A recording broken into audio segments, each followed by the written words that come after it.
आज आपण श्रवण करणार आहोत श्रावण सोमवार शिवामुठीची कथा. आटपाट नगर होतं. तिथं एक राजा राहत असे. या राजाच्या 4 सुना होत्या. 3 आवडत्या व 1 नावडती. आवडत्या सुनांचा तो चांगला प्रतिपाळ करी. नावडतीला जेवायला उष्टे, नेसायला दाढी भरडे, राहावयास गुराचं बेडं दिलं. गुराख्याचं काम दिलं. पुढे श्रावण मास आला. पहिला सोमवार आला. ही रात्री गेली. नागकन्या देवकन्याची भेट झाली. त्यांना विचारलं, बाई बाई कुठे जाता? महादेवाच्या देवळी जातो. शिवामुठी वाहतो. यानं काय होतं? भ्रताराची भक्ती होते. इच्छित कार्य तडीस जातं. मुलं बाळं होतात. नावडती माणसं आवडती होतात. वडील माणसापासून सुखप्राप्ती होते. मग त्यांनी तिला विचारलं, तू कोणाची कोण? मी राजाची सून. तुमच्याबरोबर येते. त्यांच्याबरोबर देवळात गेली. नागकन्या देवकन्या वसा वसू लागल्या. नावडती म्हणाली, कसला ग बायांनो वसा वसता? आम्ही शिवामुठीचा वसा वसतो. त्या वशाला काय काय करावं? मूठ चिमूट तांदूळ घ्यावे, शिवराई सुपारी घ्यावी, गंधफूल घ्यावं, 2 बेलाची पानं घ्यावी, मनोभावे पूजा करावी, हाती तांदूळ घ्यावे आणि तोंडाने शिवा शिवा महादेवा, माझी शिवामुठ ईश्वरा देवा, सासू सासऱ्या दिरा भावा, नणंदा जावा भ्रतारा, नावडती आहे ती आवडती कर रे देवा, असे म्हणून तांदूळ वाहावेत. संध्याकाळपर्यंत उपवास करावा. उष्टमाष्ट खाऊ नये. दिवसा निजू नये. उपास नाही निभावला तर दूध प्यावे. संध्याकाळी आंघोळ करावी.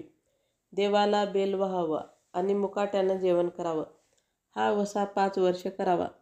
पहिल्या सोमवारी तांदूळ, दुसऱ्यास तीळ, तिसऱ्यास मूग, चौथ्यास जव आणि 5वा आला तर सातू शिवामुठीसाठी घेत जावेत. पहिल्या सोमवारी सगळं साहित्य देवकन्यांनी नागकन्यांनी दिलं आणि दुसऱ्या सोमवारी तिला घरातून आणण्यास सांगितले. त्या दिवशी हिनं मनोभावे पूजा केली. सारा दिवस उपवास केला. जावा नणंदाने उष्टमाष्ट पान दिलं. ते तिनं गाईला घातलं. शंकराची आराधना केली आणि दूध पिऊन निजून राहिली. पुढं दुसरा सोमवार आला. नावडतीनं घरातून सर्व सामान मागून घेतलं. पुढे रानात जाऊन नागकन्या देवकन्याबरोबर पूजा केली आणि शिवा शिवा महादेवा, माझी शिवामुठ ईश्वरा देवा, सासू सासऱ्या दिरा भावा, नंदा जावा भ्रतारा, नावडती आहे ती आवडती करे देवा, असं म्हणून तीळ वाहिले. सारा दिवस उपवास केला. शंकराला बेल वाहिला. दूध पिऊन निजून राहिली. सासऱ्यानं संध्याकाळी विचारलं, तुझा देव कुठं आहे? नावडतीने सांगितले, माझा देव फार लांब आहे. वाटा फार कठीण, काटे कुटे आहेत, साप आहेत, वाघ आहेत, तिथं माझा देव आहे. पुढे तिसरा सोमवार आला. पूजेचं सामान घेतलं. देवाला जाऊ लागली. घरची माणसं मागं लागली. नावडते तुझा देव दाखव म्हणून म्हणू लागली. नावडतीला रोजचा सराव होता. तिला काही वाटलं नाही. त्यांना काटेकुटे पुष्कळ लागले. नावडतीची दया आली. आजपर्यंत रानात कशी येत असेल कोण जाणे. नावडतीला चिंता पडली. देवाची प्रार्थना केली. देवाला तिची करुणा आली.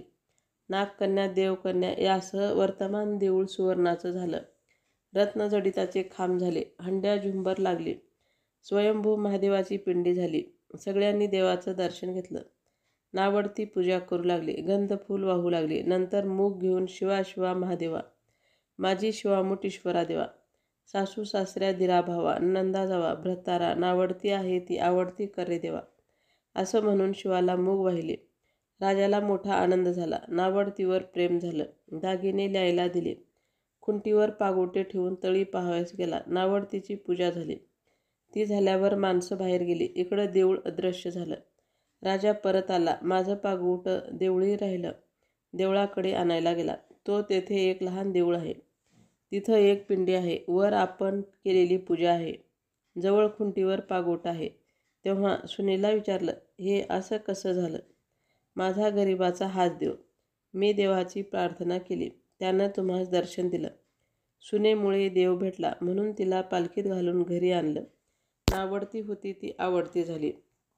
जसा तिला शंकर प्रसन्न झाला तसा तो तुम्हा आम्हास हो, ही 60 उत्तराची काने, 5 उत्तरे सुफळ संपूर्ण.